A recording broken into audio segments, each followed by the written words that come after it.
Selamat siang God Lovers, bertemu lagi dengan saya Apose, Apolonius Lase dalam acara Diaspora TV Talk Show yang kami tayangkan setiap Sabtu pada pukul 13 waktu Indonesia bagian Barat di channel Diaspora TV. Narasumber talk show kita hari ini adalah seorang mantan musisi grup musik terkenal pada masanya, yaitu Stinky. Pemain gitar ini pada tahun 2011 melakukan pilihan yang cukup bisa dibilang ekstrim dalam perjalanan spiritualnya. Mengapa dia memilih Yesus sebagai Tuhan dan Juru Selamatnya? Adakah konsekuensi dalam perjalanan karirnya di dunia musik? Setelah melakukan pilihan ini, langsung saja kita temui narasumber kita yang sudah hadir di studio. Selamat siang. Ya, selamat siang. Salam, apa kabar? Puji Tuhan, kabar baik. Selamat datang di Diaspora TV, Bang. Nah, sebelum kita bercerita banyak, kita berdoa dulu. Tuhan Yesus yang baik, terima kasih atas kasih dan anugerah Tuhan sepanjang hari ini dari pagi hingga siang ini. Kami telah memperoleh kasih anugerah Tuhan dan di tengah-tengah kami telah hadir hamba-Mu Endang yang ingin menyaksikan kasih dan anugerah Tuhan dalam hidupnya. Tuhan berkati kami dan berkati acara ini dari awal, pertengahan hingga akhir, agar apa yang disampaikan oleh hamba-Mu Endang menjadi berkat bagi semua orang yang mendengarkan. Terima kasih Tuhan, kami pertaruhkan acara ini dalam tangan pengasihan Tuhan Yesus. Haleluya. Amin. Amin. Ya, God Lovers, seperti biasa tidak lupa saya ingatkan kepada Anda semua untuk meluangkan waktu sejenak guna like video ini dan memberikan komentar.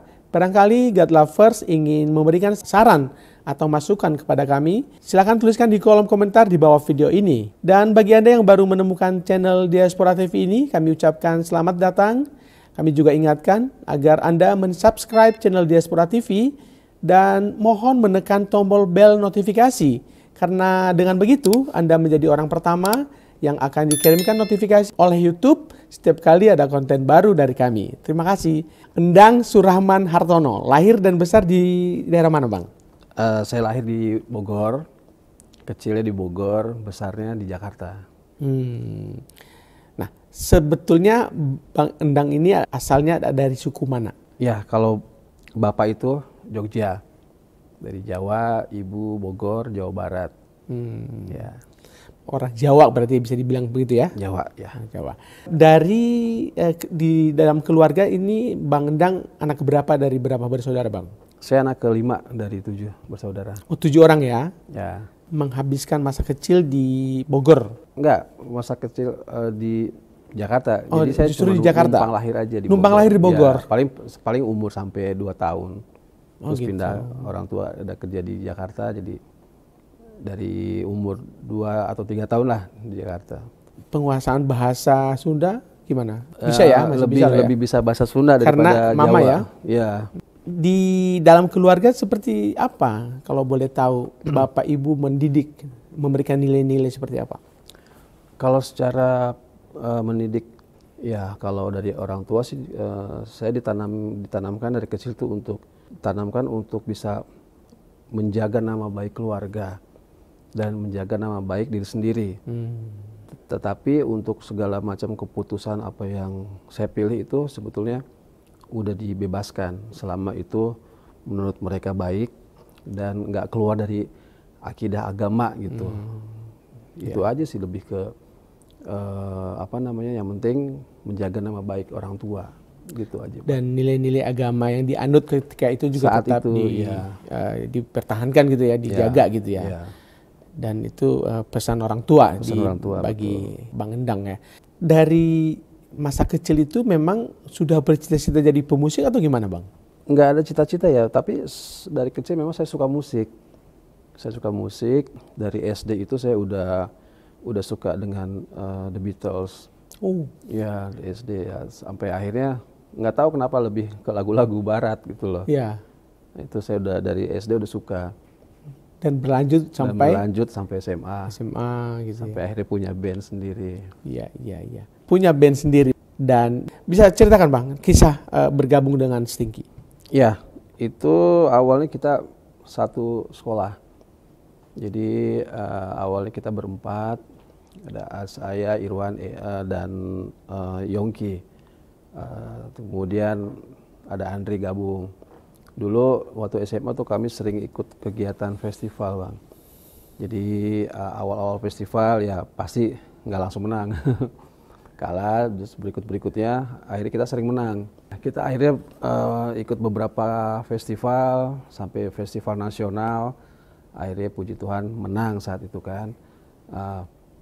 Baru akhirnya kami memutuskan untuk ayo kita naik kelas yuk, kita ke tingkat yang lebih profesional. Akhirnya kita coba untuk meraih ke dunia rekaman. Nah saat itu kami bikin beberapa demo lagu. Karena kalau dulu itu kan kita belum mengerti ya Bang ya.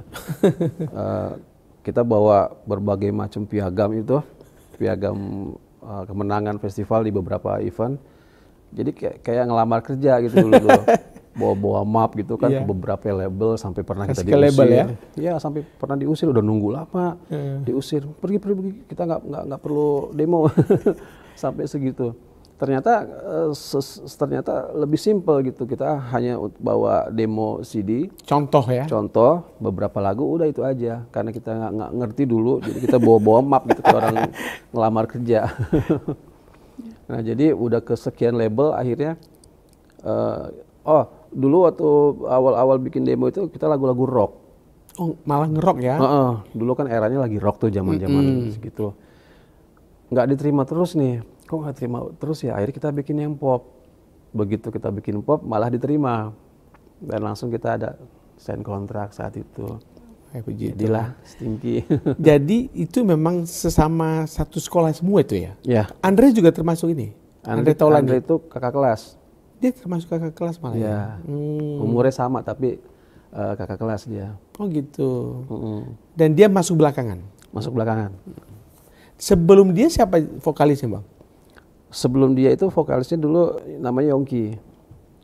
Yongki, terus kalau di festival Yongki main drum, Irwan ini yang main bass sambil vokal, sambil nyanyi. Nah, jadi beberapa kali kita festival menang baru Andre minta gabung. Dan Bang Dang saya di gitar ya. Dan bisa menguasai alat musik lain juga? Bisa. Bisa. Nggak jago tapi bisa. Tapi jagonya di gitar. Nah, kita sekarang bicara soal pendidikan Bang. Ya. Bisa cerita Abang sekolah di mana saja dari TK sampai yang paling tinggi? Saya nggak TK, jadi langsung SD. Dulu saya SD di SD 01 Kebonjeruk, itu di daerah Kebonjeruk banget ya, di dekat kelurahan Kebonjeruk. Terus SMP-nya nggak jauh juga di Kelapa 2, itu di SMP 189. Kemudian SMA-nya di Kedoya, SMA 57. Nah, terus sempat kuliah tapi nggak selesai, hanya nggak nyampe 1 semester Bang, karena kan kita semua lagi hobi-hobinya musik ya. Malah ini ya. Jadi ditinggalin itu. Nggak keurus. Sama tuh semua teman-teman juga gitu. Jadi menurut kami saat itu kuliah mengganggu musik. Gitu. Ya sampai akhirnya begitu kita buat band dan berhasil ya. Puji Tuhan kan kita bisa dibawa kemana-mana sampai ke luar negeri juga. Oh sempat ke luar negeri ya? Iya sempat. Rasanya gimana ketika itu menjadi orang terkenal Bang? Ya kalau saya pribadi sih nggak ini ya, seperti biasa aja, malah kadang seperti kayak nggak nyaman sih. Malah nggak nyaman? Nggak nyaman artinya kemana-mana tuh kita selalu kayak apa ya, kayak intimidasi gitu loh. Orang ngeliatin, jadi ya beberapa kali saya pernah misalnya lagi belanja ke mall atau kemana, dari jauh dilihatin kok kayak maling. Maksudnya kalau memang mereka ini ya datang, tapi kan ada beberapa orang ngeliatin akhirnya datang minta tanda tangan kayak gitu. Cuman saya agak risih sih memang, nggak terlalu nyaman gitu. Ya itu jadi pernah merasakan momen itu ya? Pernah ya. Punya kisah lucu atau unik? Ada sih yang unik ya. Jadi ada fans itu yang sampai dia datang ke rumah.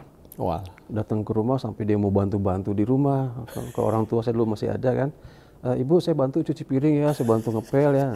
Saya bilang, ini kok kayak begini ya? Udah nggak apa-apa sih, yang penting rumah bersih. Kita nggak minta gitu kan. Iya. Cuman nggak usah, jangan, udah nggak apa-apa ya. Sampai beberapa kali datang kan nggak enak juga. Sampai akhirnya saya bilang, aduh tolong jangan dong, nggak enak nih, soalnya kan saya juga ngehargain kamu sebagai fans, tapi jangan kayak beginilah gitu loh. Akhirnya dia ngerti kan, enggak mas, aku kan pengen ini aja, pengen bisa deket terus. Oh, nggak bisa begitu. Tapi akhirnya dia ngerti apa sampai segitunya. Iya ya. Dan boomingnya itu tahun berapa ya? 96 ya? 96 akhir. 96 akhir justru Iya. ya. Nah itu bertahan lama, selama berapa lama itu Bang? Itu sampai album ketiga sih ya. 97, 99 lah Bang, sampai 99 tahun ya. 99. Jadi begitu album ketiga kan banyak band-band baru tuh yang bermunculan kan, yang boleh dibilang wah ini dari rival baru deh, sampai akhirnya memang mereka bisa happening ya, setinggi pun akhirnya posisinya jadi ketiban gitu, ada di bawah. Setelah kapan memutuskan untuk menikah Bang? Waktu itu setelah udah terkenal? Memutuskan menikah itu di album kedua. Itu Udah mapan nih gitu ya? Merasa udah mapan? merasa aja sih ya. Iya. Itu pas di umur saya itu di umur 25 dulu. 25 ya, itu kita ini bicara di pernikahan yang pertama ya Bang ya. Nah, jadi umur 25 saya menikah. Nah itu iya umur saya 25 betul. Dan dari pernikahan itu dapat 2 anak ya? Dari pernikahan yang pertama dapat 2 anak. Iya, dan kandas. Dan kandas. Itu udah jalan Tuhan ya? Itu udah tahu. Udah jalan Tuhan betul. Dan hubungan dengan anak yang dari istri pertama gimana? Iya, hubungan baik-baik aja, cuman nggak terlalu intens ya, cuman paling nanya kabar bagaimana mereka di sana. Istri pertama juga bilang udah menikah lagi ya? Sudah. Artinya sudah tidak ada lagi hubungan secara adat atau secara hukum gitu ya? Sudah selesai. Lalu bertemu dengan calon istri yang sekarang? Ya, jadi bertemu dengan istri ya saat itu di tahun 2010-an. 2010 saya ketemu dengan Grace. Kami saling ada ketertarikan, sampai akhirnya saya coba untuk lebih dekat. Tetapi di saat saya mencoba untuk lebih dekat terus, Grace ini selalu bercerita tentang Yesus. Oke. Selalu bercerita tentang Yesus. Dalam hati saya, ini gimana sih kita mau PDKT kok malah diinjilin terus, malah diinjilin kan. Jadi sempat ada waktu tuh kami sering berdebat, oh nggak bisa, Yesus tuh bukan Tuhan, segala macam lah perdebatan kami. Tapi saat itu saya tidak pernah menghujat sama sekali, karena saya merasa waktu itu ya Yesus itu nabi saya gitu kan, Nabi Isa. Jadi nggak mungkin saya menghujat seperti mungkin ada saudara-saudara kita yang lain kan berani menghujat Yesus itu bagaimana. Nah saya nggak berani. Nah ketika saya lebih berkeras hati saat itu, istri saya juga tetap selalu menceritakan tentang Yesus. Nah, pada akhirnya boleh dibilang rasa keinginan tahu saya itu muncul Bang. Iya. Saya coba untuk cari tahu. Jadi memang dulu saya Muslim tapi nggak terlalu taat. Dan di posisi pernikahan pertama itu dalam keyakinan Muslim kan? Iya, masih Muslim. Masih Muslim, baik. Oke. Kemudian saya coba untuk membaca 2 kitab sekaligus dari seluruh nabi-nabi yang ada dalam kitab lama saya itu, cuman Isa yang sering disebutkan. Jadi kan itu ada pertanyaan, siapa sih nabi ini gitu. Dan memang di sana banyak ayat-ayat yang menerangkan bahwa Isa itu lebih istimewa dari nabi-nabi sebelumnya. Makanya dikatakan di sana Isa itu terkenal di dunia dan akhirat. Isa itu adalah hakim yang adil. Banyak hal lah. Isa itu adalah yang awal dan akhir. Nah, ketika saya bandingkan dengan Alkitab, loh, ternyata Yesus itu Alfa dan Omega, yang awal dan akhir. Iya. Ya. Nah, Yesus itu menyebutkan, akulah kebangkitan. Itu Al-Bait. Akulah terang dunia, akulah terang. Anur. Itu Anur. Terus akulah Al-Had. Al-Had itu Maha Pemurah. Ya. Siapa sih yang bisa mengampuni dosa seseorang kalau bukan Tuhan? Ya. Yesus itu bilang, "Hai anakku, dosamu telah aku ampuni." Wih, luar biasa kan? Kok Yesus berani mengutarakan mengampuni dosa? Berarti dia Tuhan. Terus saya baca juga di dalam Yohanes 8 ayat 23. Aku berasal bukan dari dunia ini. Aku berasal dari atas, kalian berasal dari bawah, dan kalian berasal dari dunia ini. Wow, berarti siapa nih Yesus nih, Isa ini kan? Ternyata memang, oh ini Tuhan dong, masa iya sih? Nabi biasa berasal dari sorga berarti kan? Karena memang dalam Yohanes 14 ayat 6 kan, akulah jalan dan kebenaran dan hidup. Makanya Yesus berani berkata, aku berasal dari atas. Ya, dia memang jalan karena dia tahu jalan pulang. Ya. Dan akulah kebenaran. Ya. Karena memang Yesus itu tidak ada dosa sama sekali. Yang ada hanya kebenaran dalam Yesus. Kemudian akulah hidup. Ya, Yesus itu hidup sampai sekarang. Dia pernah mati, tetapi dia bangkit kembali. Ya. Dan itulah Tuhan Yesus yang kekal. Itu yang membuat saya, wow, ini dari saya tergoncang, akhirnya saya menjadi yakin.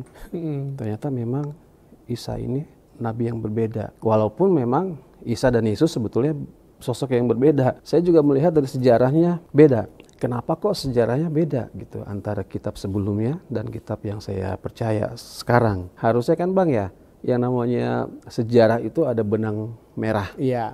Dari kitab lama sampai kitab terakhir itu harusnya sama. Iya.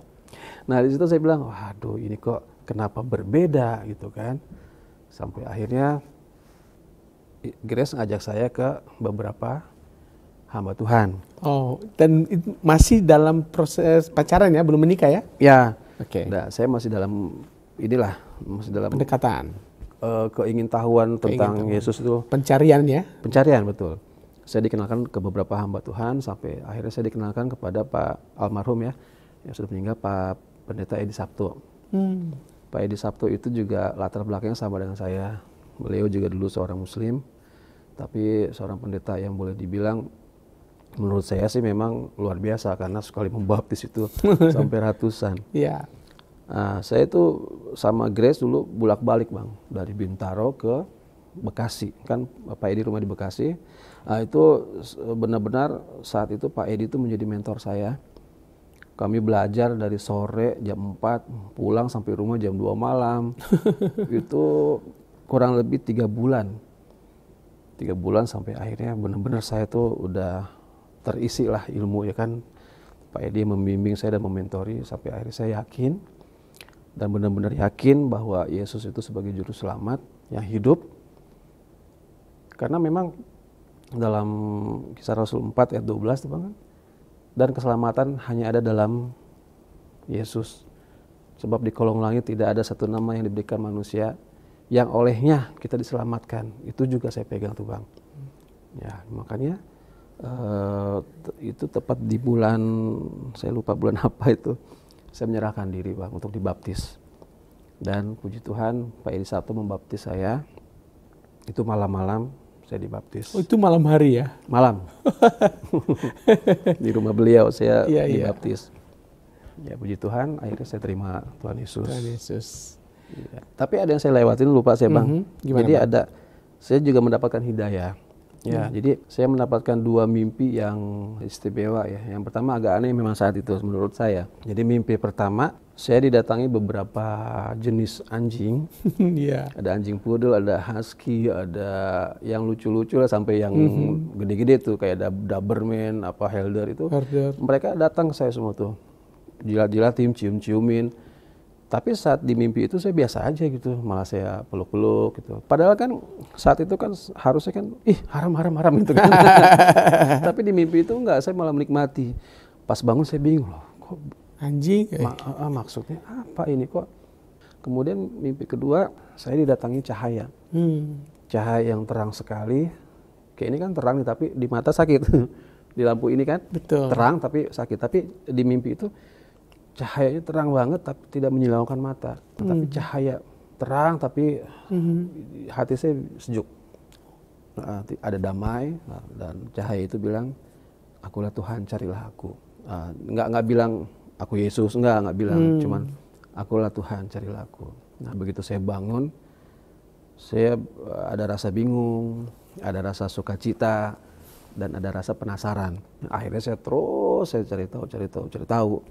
Nah, sampai akhirnya nyambung ke yang tadi cerita sebelumnya Bang gitu. Jadi mimpi itu memperkuat ya, Ya. memperkuat pencarian. Ya. Ditambah lagi dengan Pak Sabto ya. Iya Pak Edi Sabto. Pak Edi Sabto langsung 1 atau 2 hari itu saya mengalami seperti apa namanya ya, hancur hati atau apa itu Pak. Nangis saya. Nangis sampai mungkin 1 jam. Itu istri saya ada, Grace masih ada tuh di sebelah. Kamu kenapa? Saya nangis saya nggak ngerti ini kenapa. hatinya hancur. Tapi di saat saya nangis saya ada kerinduan untuk ketemu Tuhan gitu. Karena kan selama ini kan saya nggak tahu yang saya sembah itu siapa. Nah, jadi ada kerinduan untuk ketemu Tuhan. Nangis saya nggak karuan tuh sampai air matanya sampai sesukukan itu gitu kan. tanpa disadari ya. Tanpa disadari tiba-tiba saya nangis, tiba-tiba saya rindu sama Tuhan. Nah, itu 1 jam. Udah sampai akhirnya udah saya langsung ketemu lagi cari Pak Edi Sabto sampai saya dibaptis. Luar biasa. Ini perjalanan dan pencarian ya terhadap Tuhan, dan peran dari seorang Grace ya yang kini menjadi istri dari Bang Endang, dan sudah tergabung dengan kita Kak Grace. Halo Kak Grace. Ya, selamat siang. Selamat siang. Iya, terima kasih udah mau berpartisipasi dalam acara talkshow ini. Nah, tadi dengar cerita Bang Endang juga luar biasa ya. Ternyata Kak Grace itu memang begitu kenal langsung cerita tentang Tuhan Yesus. Kenapa gitu? Langsung kok itu yang pertama diceritakan? Mungkin karena saya sebelum ketemu dengan Mas Endang juga suka bersaksi gitu. Suka bersaksi kepada teman, kepada di orang-orang dekat ya, orang yang mau dekat dengan saya selalu tiba-tiba aja menceritakan tentang Tuhan. Mengapa demikian? Karena memang saya juga mengalami kasih Tuhan. Saya mengalami kasih Tuhan, dan itulah Tuhan membawa saya untuk bisa menceritakan mungkin kasih Tuhan, bahwa Tuhan benar-benar hidup. Jadi dengan spontan seperti itu, ketika ada yang mau ngobrol dengan saya atau apalagi mau deketin saya. Sebelum dengan Mas Endang juga ada orang yang beda agama yang mau deketin ya, pasti saya ceritakan tentang Tuhan dan mendoakan ya, kalau memang Tuhan Roh Kudus yang mengambil alih setiap orang yang kenal Tuhan ya, yang bisa mendengar tentang kebaikan Tuhan. Jadi sudah mungkin saya juga kurang mengerti bawaannya begitu. Emang latar belakang di keluarga atau di gereja sudah jadi aktivis kali atau gimana? Grace orang tuanya hamba Tuhan. Iya. Orang tuanya dari hamba Tuhan juga? Baru sekarang ini yang lebih ke full timer. Kalau sebelumnya sebagai partisipan untuk pelayanan.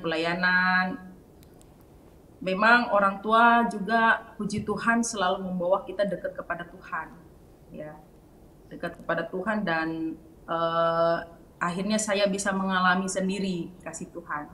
Yeah. Saya bisa mengalami sendiri, dan mungkin kalau papa saya suka bilang, katanya doa papa saya jadi hamba Tuhan. Iya, iya. Gitu. Oke, kemudian setelah berapa lama akhirnya menerima pinangan dari Bang Endang untuk langsung menikah? Bisa cerita? Cukup lama untuk bisa, kan saya sama dia pertamanya teman, karena saya di musik juga, jadi awalnya memang dia ketemu saya itu membahas tentang musik gitu, tentang musik. Jadi akhirnya dengan terus hubungan di dalam kerja musik, dan di saat dia sudah terima Tuhan Yesus juga, belum untuk planning ke jenjang yang lebih serius untuk pernikahan, sebenarnya masih belum, karena saya mau lihat dulu benar-benar enggak. Dan sempat dengar bahwa pernikahannya dilangsungkan di Kana ya, di Israel. Nah, itu memang suatu perjalanan waktu kami dekat ya, hubungan kami, dan ya mungkin bisa dibilang saya juga ada background trauma Jadi tidak memang dengan semudah itu, dan kita terus berdoa. Mungkin dari Mas Nangnya sudah yakin, saya juga masih terus berdoa kan. Jangan sampai ada kegagalan. Berdoa kepada Tuhan, dan sudah ada konfirmasi sih untuk dari teman-teman untuk ayolah kalian lebih bagus menikah aja gitu. Dan saya masih Tuhan, kalau benar-benar Tuhan kehendaki, caranya Tuhan aja gitu. Caranya Tuhan aja untuk bagaimana kami bisa bersatu gitu. Dan akhirnya dengan kesetiaan kami juga ikut pelayanan, dan ada ministry komunitas kami untuk terus bertumbuh, dan kami sama-sama ke Israel. Nah, di sanalah terjadi sesuatu hal yang memang tidak masuk di dalam pikiran ya, tidak bisa dimengerti gitu. Dan akhirnya dengan dorongan dari teman-teman semua untuk kita bisa dinikahkan. Itu memang perencanaan pernikahan itu berapa lama dan sampai bisa dilaksanakan di Kana itu? Kita itu memang sudah serius ya, tapi itulah kita cuma selalu serahkan sama Tuhan, kita berdua. Kita berdua terus menyerahkan sama Tuhan gitu. Apa yang Tuhan pandang baik gitu. Iya. Kita berdua apa yang Tuhan pandang baik aja. Terjadi sesuai dengan kehendak Tuhan. Nah, kalau mau dibilang kita merencanakan itu, enggak direncanakan soalnya, Pak. Cuma memang niat untuk situ, yang tadi saya katakan kan, kita punya rencana, kita punya niat yang baik, dan akhirnya Tuhan yang tetapkan itu. Sampai mungkin dari Mas Dan nanti ceritain ada tiba-tiba ada cincin, ada orang disuruh Tuhan untuk beli cincin untuk kami berdua. Karena sebelumnya memang tidak dipersiapkan. Kami kan pergi ke sana tuh perjalanan rohani. Tapi tiba-tiba secara keajaiban itu terjadi, ada kursi yang disiapkan cuma putih berdua. Sampai seperti itu gitu. Jadi nggak ada perencanaan, ya cuma punya niat baik Tuhan. Kalau benar kita mau lebih serius gitu untuk menjalankan hubungan dan serius mau berjalan dengan Tuhan gitu. Karena yang seperti saya katakan sebelumnya, saya juga tidak dengan semudah itu gitu untuk mau mengambil suatu keputusan. Saya dulu sebelum itu juga memang pernah berdoa sama Tuhan, orang yang menjadi pasangan saya yang bisa sama-sama melayani Tuhan. Gitu. Ya, tertarik tadi soal cerita cincin itu. Ini mungkin Bang Endang langsung bisa cerita seperti apa? Iya. Tiba-tiba ada cincin itu gimana, Bang Endang? Ya. Jadi ketika kami di Israel, Bang, ya, kami sempat berdoa dengan beberapa pengerja di gereja dan teman-teman. Nah, saat berdoa itu kami berdoa dulu di dekat makam Daud, ya. Nah, ada salah satu pengerja ini, hamba Tuhan ini, maksudnya pengerja pelayanan, dia dapat setelah berdoa itu dia bilang katanya, nanti akan terjadi mujizat, akan terjadi sesuatu yang sakral di sini, dibilang saat kayak itu. ada penglihatan itu ya? Ada penglihatan itu. Nah, dan orang yang sama ini, namanya Ibu Ingrid ya, beliau juga ketika beliau beli cincin, dia pengen beli cincin buat suaminya. Ketika dia beli cincin, Tuhan bilang katanya, kamu harus beli 2 pasang. Loh, kok 2 pasang buat apa Tuhan? Ini cerita beliau ya. Beli aja katanya. Akhirnya dia nurut. Dia beli 2 pasang.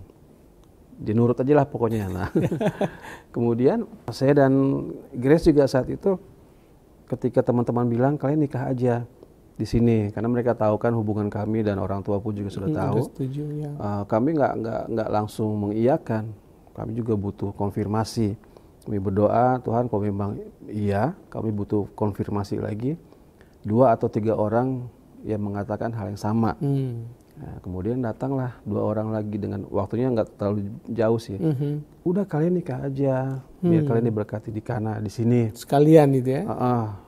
Oh, kita belum jawab, cuman senyum-senyum aja. Datang lagi hamba Tuhan. Kalian mau menikah di sini, nikah aja. Ya udah berarti sudah konfirmasi. Ya akhirnya, dan kami juga di situ nggak tahu kenapa. Dari semua kursi hanya ada 2 kursi itu yang berwarna putih. Jadi waktu kami masuk tuh kan agak terlambat masuknya. Jadi nggak ada bangku lain yang bisa kita dudukin, ya cuman Tersisa kursi yang dua itu. yang warna putih. Agak aneh memang. Ya udah, akhirnya kami memutuskan untuk, ya Pak, kami siap. Setelah kami berdoa dan minta konfirmasi. Ya. Dan itu juga Bang, kami banyak mujizat di sana. Kami pergi ke Israel pun memang nggak ada persiapan. Kondisi kami saat itu lagi nggak pegang uang banyak. Semua Tuhan yang siapkan. Ya. Sampai pengurusan paspor. Ya. Yang ada yang lucu, saya ngurus paspor itu kan harus ke kelurahan. Dari pengurusan kakak segala macam kan. Lurah saya namanya, pokoknya namanya sama gitu. Lurahnya Grace juga namanya sama. Jadi di lurah saya itu, saya lupa apa namanya lurahnya Grace, apa Endang juga saya lupa ya. Kalau nggak salah sih, tapi aneh gitu. Nama lurahnya sama dengan kami gitu. Aneh lah pokoknya. Nah, kemudian untuk pengurusan paspor pun, ketika di imigrasi tiba-tiba ada yang bayarin. Udah kalian ini udah ada yang bayar, foto aja, tinggal foto dan wawancara saat itu. Wah, puji Tuhan kan. Nah, akhirnya kami berangkat ke Israel pun nggak bawa uang banyak saat itu. Jujur aja saya waktu itu cuma pegang berapa ya, 200.000 atau 300 ya. Saat itu saya mikir, ini kita kesana gimana ya, nggak bisa beli oleh-oleh atau nggak bisa beli souvenir atau apa. Ya puji Tuhan di sana pun semuanya digratiskan. Banyak hal yang mungkin kalau saya ingat ya amazing banget gitu. Banyak mujizat di sana. Dan ketika kami pulang, itu ada kejadian lagi dari kesalahan maskapai. Jadi maskapai itu ada kesalahan, rombongan kami 30 orang. Jadi setengahnya itu pulang duluan, yang setengahnya ketahan. Nah, karena maskapai ini merasa salah, akhirnya kami dikasih, yang sisanya rombongan ini dikasih sehari lagi untuk nginap. Itu di hotel kalau nggak salah di Abu Dhabi. Hotelnya itu lumayan hotel bagus. Yang sampingnya itu ada F1. Nah, itu kami dijamu bener-bener ya. Sampai dijemputnya aja dari bandara ke hotel itu kita dijemput sama limosin. Wow. Beberapa mobil, ada limosin, ada mobil-mobil mewah itu. Saya sama Grace ya dijemput udah kayak tamu istimewa. Dari bandara, VIP itu udah. VIP. Dari bandara ke hotel. Wih, keren amat ini. Udah sampai hotel ya, kita akhirnya bisa nikmatin lagi satu apa 2 malam gitu, saya lupa. Itu hotel bagus lah, hotel bintang 5 juga. Kemudian pulangnya pun sebelumnya di Kana itu kami mempersembahkan benar-benar uang terakhir itu kan. Uang itu kita masukin ke kendi persembahan tempat Yesus melakukan pertama kali mujizat kan. Itu kendi yang merubah air menjadi anggur. Nah, itu kita persembahkan uang di sana. Udah dengan iman aja dah, semua kita masukin ya. Nanti urusan pulang nggak tahu lah kayak gimana. Nah, begitu pulang, udah saatnya pulang nih, dari maskapai kasih bonus. Karena kesalahan kami, jadi yang sisanya kita dikasih dolar. Wow. Kasih dolar masing-masing, jumlahnya ya lumayan lah. Iya. Bener-bener, wah ini mujizat sekali gitu. Kita bawa uang sedikit tapi pulangnya ada berkat. Gitu. Dan disiapkan hotel buat bulan madu juga ya? Iya, betul. Jadi setelah nikah kita langsung. Dan naik limosin? Naik limosin. Ya, bagaimana Kak Grace menjaga keharmonisan dengan Bang Endang? Dengan Bang Endang itu dapat satu anak ya? Namanya tadi Ken ya? Kenan Hizkia. Ya, silakan Kak Grace. Untuk menjaga kami sekeluarga, ya saya mungkin memang mengikuti firman, yaitu sebagai istri untuk terus menjadi tiang doa. Saya selalu ambil bagian itu dan selalu berdoa untuk bagaimana semua keluarga bisa ditarik di dalam kasih karunia Tuhan, untuk semuanya bisa terus merasakan anugerah Tuhan. Karena saya bisa melihat pemulihan demi pemulihan terjadi ketika kita lebih setia gitu. Ketika saya juga mengambil mungkin sedikit cerita soal latar belakang, mengambil sikap untuk benar-benar ikut panggilan Tuhan atau lebih serius dengan Tuhan, saya boleh melihat pemulihan demi pemulihan keluarga besar, ya, satu demi satu. Karena kan di saat saya sudah menyerahkan hidup saya kepada Tuhan, saya ikut doa-doa jaringan. Saya terus itu sebelum ketemu Mas Dang, saya ikut benar-benar. Saya jadi pengerja di Bali itu 1 tahun full. Saya menyerahkan hidup saya kepada Tuhan, dan ketika Tuhan sudah mulai satu demi satu mengembalikan keadaan lebih baik lagi, keluarga-keluarga, itulah di sana saya melihat penyertaan Tuhan yang luar biasa, yang sempurna ya.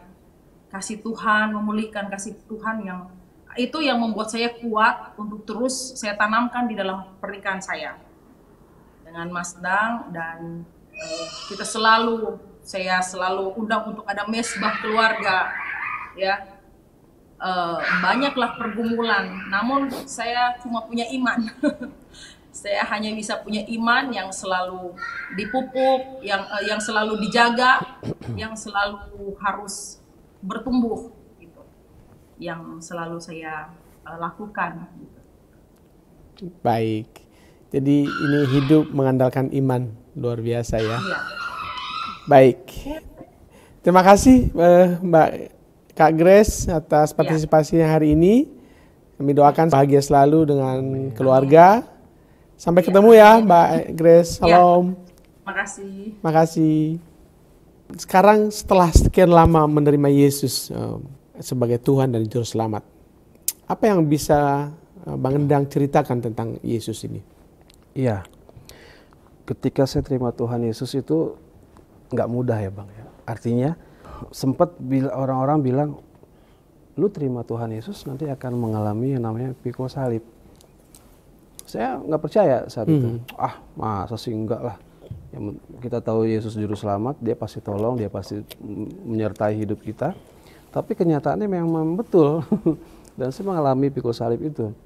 Pikul salibnya adalah ketika teman-teman dan keluarga tahu, saya sempat dikucilkan, saya sempat dijauhkan teman-teman. Teman-teman di band aja saya seperti tidak sempat seperti tidak dianggap. Dan di keluarga juga saya sempat diancam oleh kakak saya yang paling tua. Saya diancam mau dibunuh. Kaget dia kan, hah lu masuk Kristen? Awas lu kalau ketemu ya, gue bunuh, dia bilang begitu. Karena mungkin beliau takut ya ketika saya terima Yesus, saya pasti akan menginjili saudara-saudara yang lain. Cuma berjalannya waktu, karena saya mengerti Tuhan Yesus itu mengajarkan kita selalu kasih dan kasih dan kasih. Jadi saya selalu terapkan kasih kepada keluarga dan teman-teman. Sampai puji Tuhan akhirnya mereka yang dulu jauh berdatangan kembali dan menjalin hubungan seperti yang lama gitu. Akhirnya mereka nggak peduli memandang saya, lu agamanya apa. Jadi mereka menjaga pertemanan sampai sekarang. Sampai sekarang ya. Dan keluarga pun begitu. Jadi puji Tuhan, ketika kita terus melangkah dengan kasih, mereka pun yang dulunya benci dan menjauhkan akhirnya bisa kembali. Dan hidup saya dengan istri itu penuh dengan mujizat.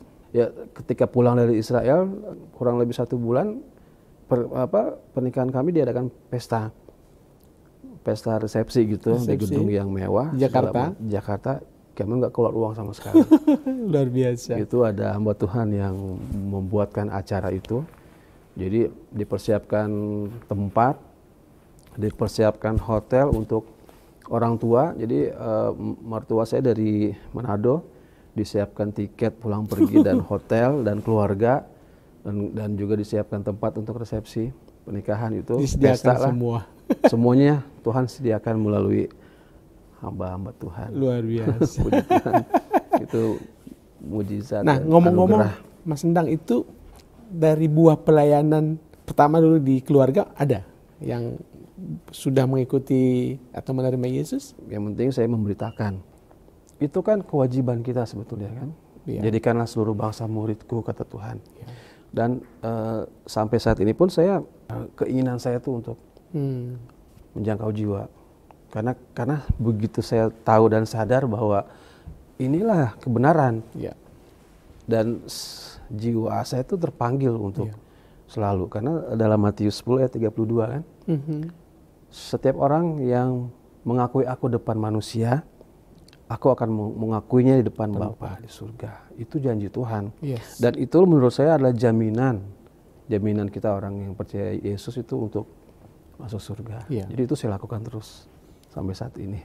Tapi setelah terima Yesus dan ini melayani itu ada inisiatif untuk membekali diri dan mungkin sekolah teologi atau gimana? Saat ini memang lagi cari-cari sekolah teologi, tapi saya terus mempelajari, Otodidak lah ya. Ya, saat ini kan lagi boleh dibilang lagi musim nih di TikTok ya. Yes. TikTok itu kan banyak room perdebatan. Yeah. Kadang saya masuk ke sana. Saya masuk juga ke room Kristen, itu saya bersaksi di situ. Yeah. Ya akhirnya, ya memang kita lihat di TikTok banyak jiwa-jiwa yang mengakui akhirnya, puji Tuhan. Tuhan. Dan tadi ada rencana ya untuk mencari sekolah teologi ya, mudah-mudahan. Dan sekarang Mas Endang aktif di gereja mana? Belum aktif lagi, tapi ada di gereja di Fatmawati.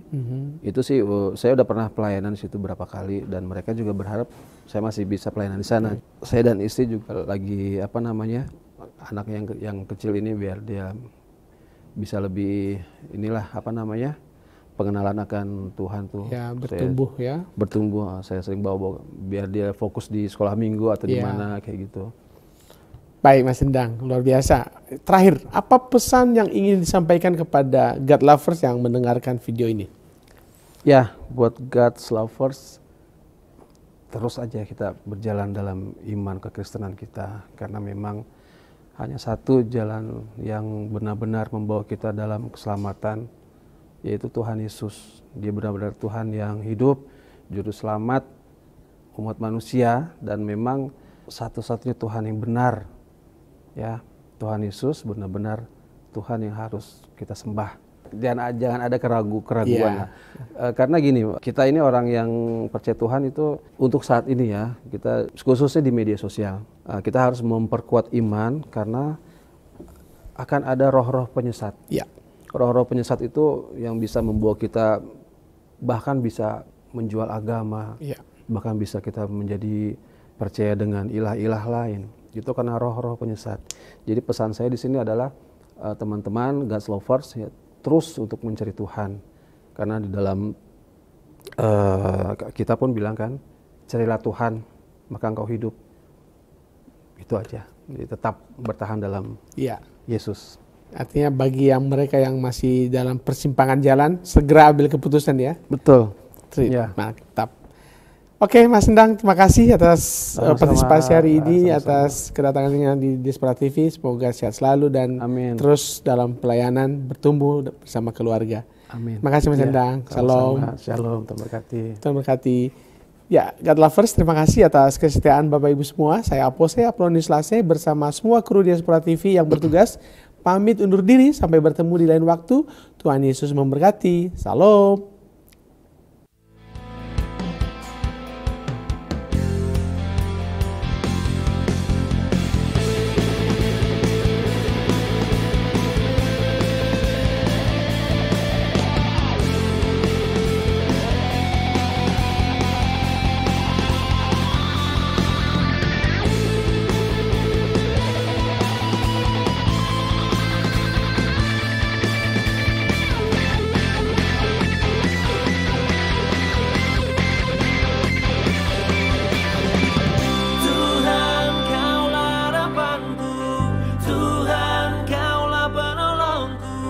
Takkan pernah kau biarkan aman selalu